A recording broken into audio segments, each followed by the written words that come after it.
नमस्कार, news India देख रहे हैं आप। मैं हूं आपके साथ पूजा अग्रवाल। उत्तराखंड के इस खास बुलेटिन में आप सभी का स्वागत है। शुरुआत बुलेटिन की खबरों के साथ करेंगे। उत्तराखंड में ठंड का सितम लगातार जारी है। बर्फबारी से प्रदेश में ठिठुरन काफी ज्यादा बढ़ गई है। कई जिलों में हाड़ कपाने वाली ठंड का अलर्ट जारी किया गया। हरिद्वार प्रशासन ने गरीबों को कंबल बांटे हैं। डीएम और एसएसपी ने किए सर्दी से बचाने के लिए इंतजाम। तो हरिद्वार में कड़ाके की ठंड को देखते हुए डीएम और एसएसपी ने गरीबों को कंबल बांटे हैं।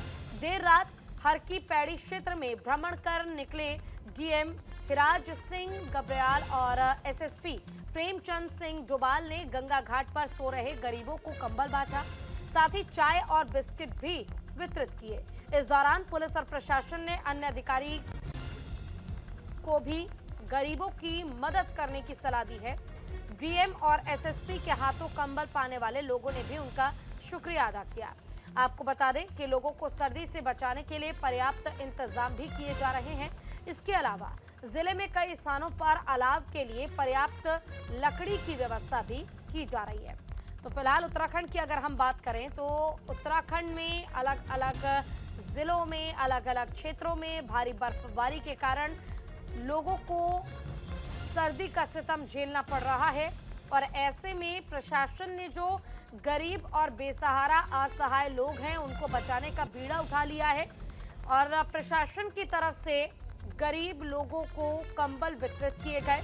ऐसे लोग जो सड़कों पर सोने को मजबूर हैं, ऐसे लोग जो इस हाड़ कपा देने वाली ठंड में भी बाहर अपनी रात गुजारने को मजबूर है, उनके बीच कंबल का वितरण किया गया। इसके अलावा बिस्किट का भी वितरण किया गया और साथ ही पुलिस के तमाम अधिकारियों को भी निर्देश दिए गए कि बेसहारा लोगों की मदद करें।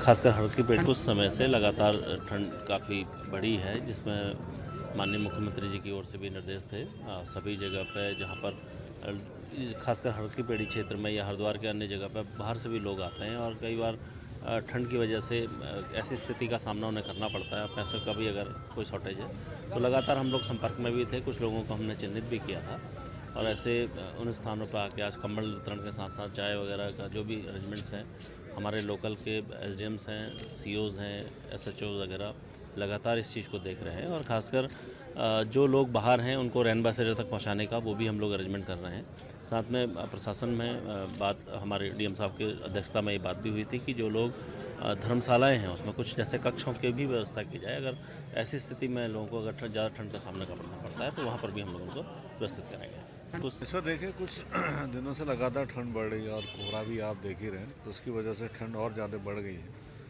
इसलिए शासन के भी निर्देश हैं, इसलिए जिला प्रशासन पुलिस प्रशासन संयुक्त रूप से हम लोग देख रहे हैं जगह जगह पे कई लोग ऐसे तो नहीं जो खुली आसमान में सो रहे हों, और जो लोग सो भी रहे हैं अगर उनको ज़रूरत के हिसाब से उनको हम लोग रैन बसेरा में भी शिफ्ट कर रहे हैं।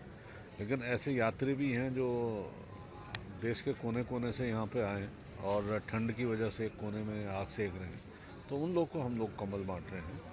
और ये पूरा अभियान हमारा ये केवल हरकी पौड़ी क्षेत्र में ही नहीं है, पूरे जनपद में चल रहा है और लगभग 150 स्थानों पर हम लोग अलाव जला रहे हैं। जितने सब डिविजन्स में एसडीएम सीओज हैं, संयुक्त रूप से नगर पालिकाएँ ये अभियान में शामिल हैं। तो ये लगातार ही हमारा अभियान जब तक ये ठंड बढ़ती रहेगी तब तक ये हमारा तो वहीं उत्तराखंड में हाड़ कपाने वाली ठंड का अलर्ट जारी किया गया। कोहरे के बीच बारिश और बर्फबारी जो है लोगों की मुश्किलें बढ़ाने वाला है। 3 दिन बाद उत्तराखंड में बदल सकता है मौसम का मिजाज। उत्तराखंड में बारिश और बर्फबारी का इंतजार अगले सप्ताह तक खत्म हो सकता है। 9 जनवरी को पर्वतीय इलाकों में भारी बर्फबारी और बारिश होगी और इस कारण ठंड बढ़ने की संभावना काफी ज्यादा है। हालांकि बारिश होने से मैदानी इलाकों में कोहरे और गलन वाली ठंड से राहत मिलेगी। इससे पहले आज से अगले 3 दिन तक प्रदेश भर का मौसम शुष्क रहेगा। मौसम विज्ञान केंद्र ने उधम सिंह नगर में घना कोहरा छाने का और ऑरेंज अलर्ट जारी कर दिया है। हरिद्वार जिले के लिए येलो अलर्ट जारी किया गया। विंटर बारिश और कोहरे के कारण लोगों को सावधान रहने के लिए कहा जा रहा है। मैदानी इलाकों में कोहरा बीते लंबे समय से परेशान कर रहा है लोगों को। ऐसे में 9 जनवरी के बाद बारिश होने के बाद कोहरे से राहत मिलने के आसार जरूर नजर आ रहे हैं, लेकिन उससे पहले अभी 9 तारीख से पहले आपको अलर्ट रहने की जरूरत है और सावधान रहने की जरूरत है।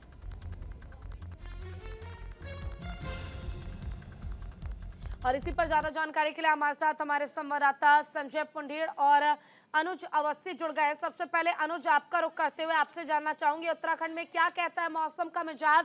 मौसम फिलहाल वहां पर कैसा बना हुआ है? बिल्कुल राजधानी देहरादून में इस समय अगर बात करें तो तेज जो ठंड है, हाड़ कपा देने वाली ठंड है, वो पड़ रही है। मौसम विभाग की अगर बात करें तो मौसम विभाग ने 9 जनवरी के बाद अलर्ट जारी किया है, क्योंकि पूरे प्रदेश में बर्फबारी की अगर बात करें तो पहाड़ों पे बर्फबारी हो रही है, और अगर मैदानी क्षेत्रों की अगर बात करें तो घना कोहरा छा रहा है। तो लोग काफी परेशान भी हैं, लेकिन प्रशासन ने सीधे तौर पे उनको मदद करने की व्यवस्था कर रखी है। चाहे वो हरिद्वार हो, उधम सिंह नगर हो, राजधानी देहरादून हो, समेत जो तमाम ऐसे इलाके हैं वहां पे प्रशासन ने पूरी व्यवस्था भी कर रखी है। मुख्यमंत्री पुष्कर सिंह धामी स्वयं जाकर आईएसबीटी जाकर के लोगों को कंबल वितरित करते हैं। राजधानी देहरादून के एसएसपी स्वयं जाकर के लोगों को कंबल वितरित करते। तो पूरी व्यवस्था की गई है लोगों के लिए, सारे इंतजाम किए गए हैं। लेकिन वहीं अगर ठंड की अगर बात करें तो पूरे प्रदेश में हाड़ कपा देने वाली ठंड इसमें पड़ रही है। पहाड़ी जनपदों की अगर बात करें, नैनीताल की अगर बात करें, अल्मोड़ा की अगर बात करें, पिथौरागढ़ की अगर बात करें, चमोली की अगर बात करें, तो ये तमाम ऐसे जनपद है जहाँ पे भारी बर्फबारी भी हो रही है। साथ ही साथ जो सूखी ठंड है वो पड़ रही है।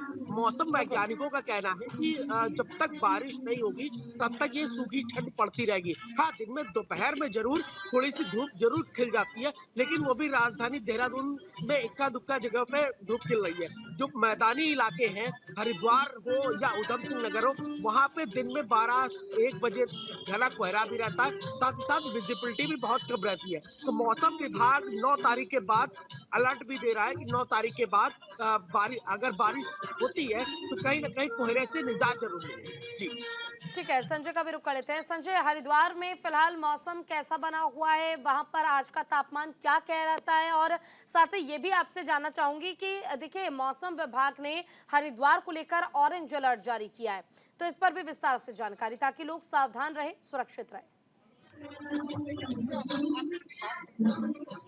लगातार जो ठंड का प्रकोप है वो लगातार देखने को मिल रहा है।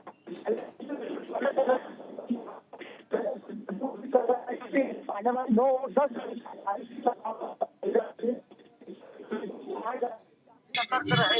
हालांकि अगर उत्तराखंड के उधम सिंह नगर और हरिद्वार की बात की जाए तो यहाँ पहले ही मौसम विभाग ने ऑरेंज अलर्ट जारी किया है। लोगों को कहा है कि आप अलर्ट रहे, क्योंकि हम लगातार देख रहे हैं कि पहाड़ों में लगातार बर्फबारी हो रही है, जिसका असर मैदानी जिलों में भी लगातार देखने को मिल रहा है। तो इसी को लेकर तमाम जो प्रशासनिक अधिकारी हैं वो भी यहाँ पर पूरी तरह अलर्ट। बिल्कुल संजय, और देखिए, जब हम बात ठंड की करते हैं तो चिंता बेसहारा असहाय लोगों के लिए और ज्यादा बढ़ जाती है, जो सड़कों पर रात गुजारने को मजबूर है। ऐसे में जानकारी ये भी है कि हरिद्वार में जो प्रशासन है उनकी तरफ से कंबल का भी वितरण किया गया है। बेसहारा लोगों को बिस्किट के पैकेट्स बांटे गए हैं, ताकि इस ठंड में वो अपना जीवन गुजार सके।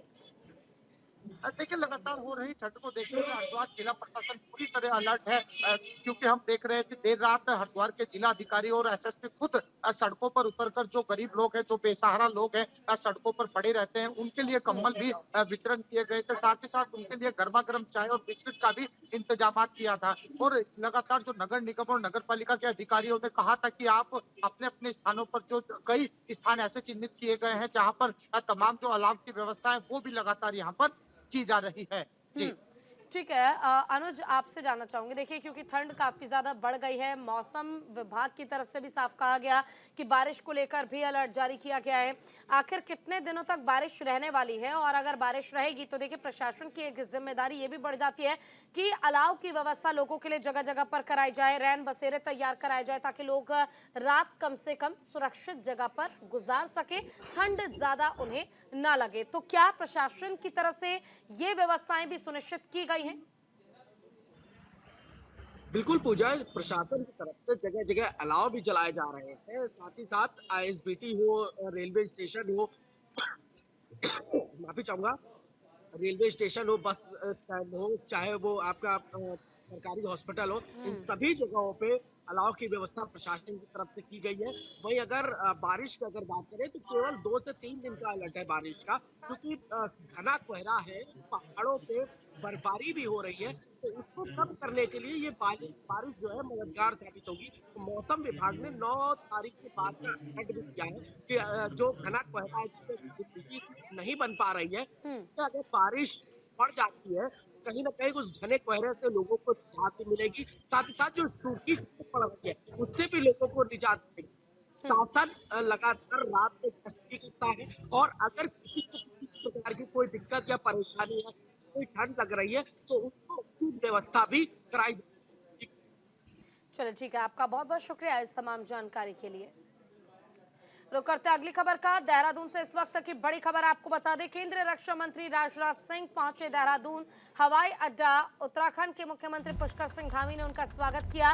स्वामी दर्शनानंद गुरुकुल महाविद्यालय में पतंजलि गुरुकुलम के भव्य आधुनिक भवन के शिलान्यास कार्यक्रम में केंद्रीय रक्षा मंत्री राजनाथ सिंह समेत कई राज्यों के मुख्यमंत्री पहुंच रहे हैं। शनिवार यानी कि आज की सुबह 5 बजे से कार्यक्रम समाप्त होने तक हरिद्वार दिल्ली हाईवे पर भारी वाहन पूरी तरह से प्रतिबंधित किए गए हैं।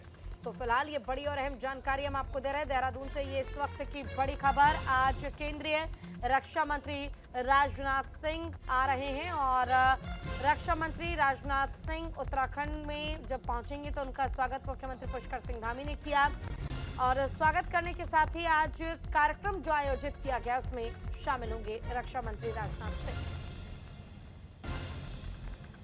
तो देखिए ये हम आपको समय की तस्वीर दिखा रहे हैं जब रक्षा मंत्री राजनाथ सिंह पहुंचे थे और उनका स्वागत खुद मुख्यमंत्री पुष्कर सिंह धामी ने किया।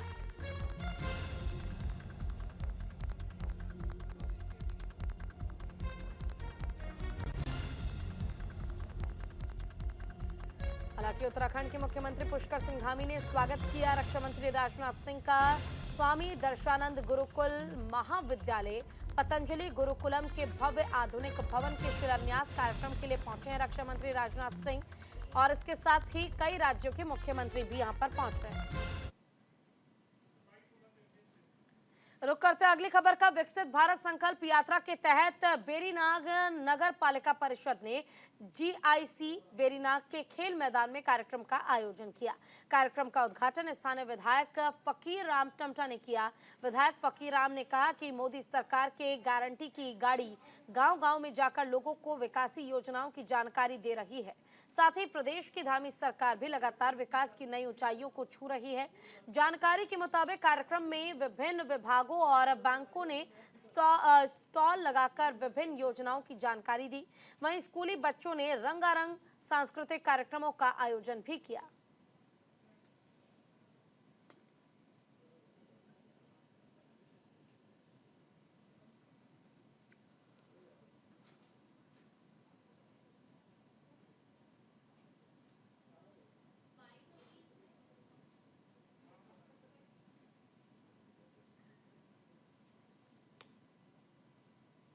हमारे देश के यशस्वी प्रधानमंत्री आदरणीय नरेंद्र मोदी जी और हमारे प्रदेश के मुख्यमंत्री आदरणीय पुष्कर सिंह धामी जी के नेतृत्व में ये जो कार्यक्रम चल रहा है विकसित भारत, ये नहीं कि मोदी जी की गारंटी वाली योजना, हर घर घर तक हम पहुंच रहे हैं, हर न्याय पंचायत तक पहुंच रहे हैं, पूरा विभाग जा रहा है, पूरा सरकारी अमला लगा पड़ा है।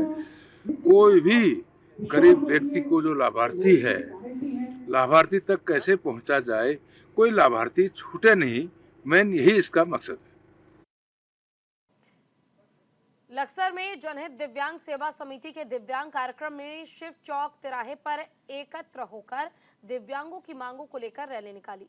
रैली में दिव्यांग कार्यकर्ताओं ने नारों के साथ तहसील मुख्यालय पहुंचकर एसडीएम गोपाल सिंह चौहान को ज्ञापन सौंपा।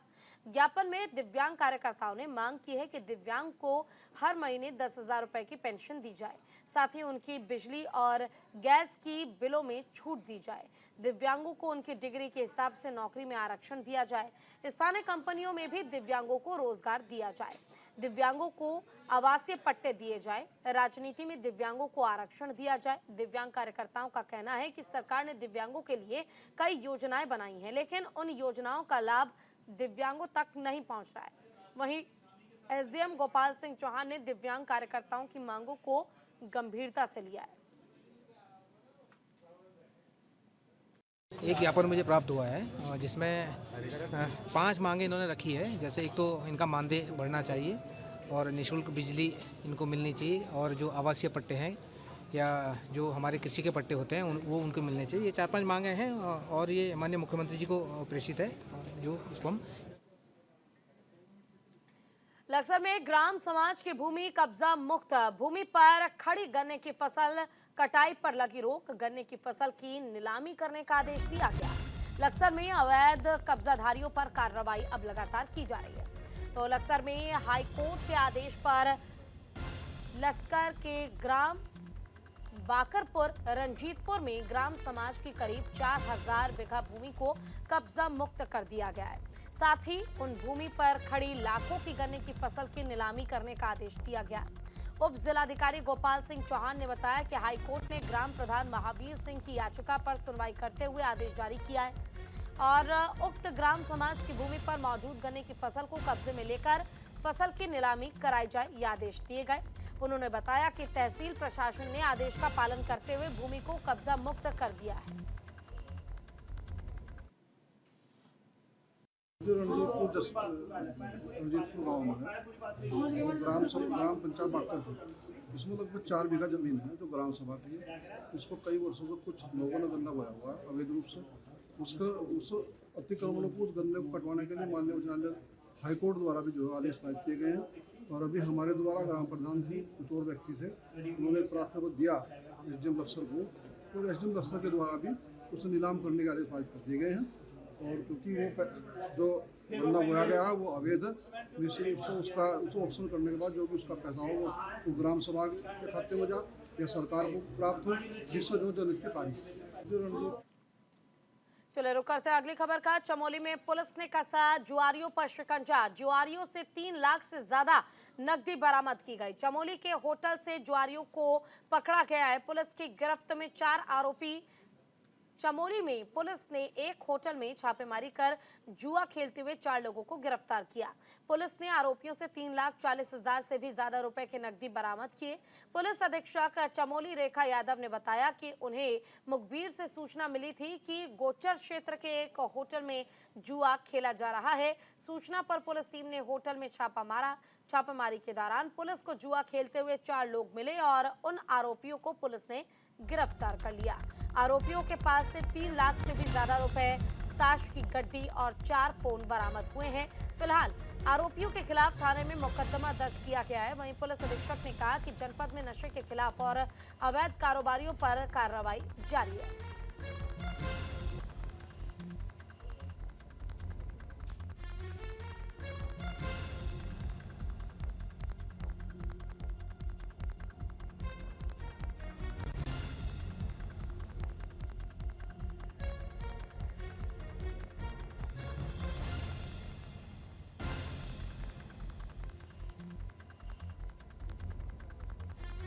ये इस वक्त की बड़ी और अहम जानकारी हम आपको दे रहे हैं। जुआरियों के खिलाफ पुलिस ने बड़ी कार्रवाई की है और कार्रवाई करते हुए पुलिस ने 4 लोगों को गिरफ्तार किया। पुष्पर जनपद चमोली में अवैध गतिविधियों पर प्रहार करते हुए कोतवाली कर्णप्रयाग द्वारा एक प्रिवेंटिव किया गया है, जिसमें एक टिप मिली थी।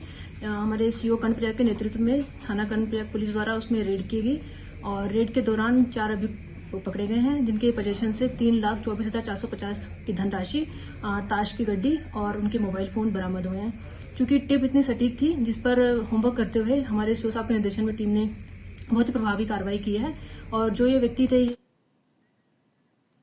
और इसी के साथ फिलहाल के लिए उत्तराखंड की खबरों में बस इतना ही, लेकिन खबरों का सिलसिला दिन भर जारी रहेगा। आप कहीं मत जाइए और देखते रहिए न्यूज़ इंडिया। नमस्कार।